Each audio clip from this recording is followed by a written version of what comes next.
Hi King Kong. அப்பா மன்னிச்சுக்கப்பா, very very சாரிப்பா. இங்கே மதுரை பக்கம் நான் ஒரு ஷூட்டிங்கில் மாட்டிக்கிட்டேன்.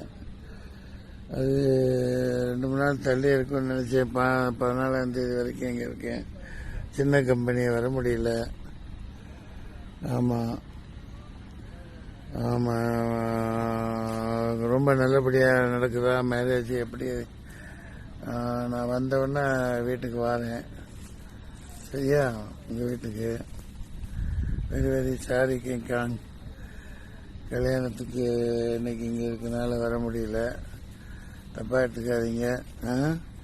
நான் கண்டிப்பாக சென்னைக்கு வந்தவுடனே உங்கள் வீட்டுக்கு வந்து பொண்ணு மாப்பிள்ளை எங்கே இருக்காங்களோ அங்கே வந்து அவங்கள பார்த்துட்டு வாழ்த்திட்டு வரேன். தயவு செஞ்சு தப்பாக எடுத்துக்காதீங்க. என்ன பண்ணுறது, வேலையை விட்டுட்டு வர முடியல. இது பெரிய கம்பெனி இல்லை, சின்ன கம்பெனிப்பா, சரியா? Please please, thank you.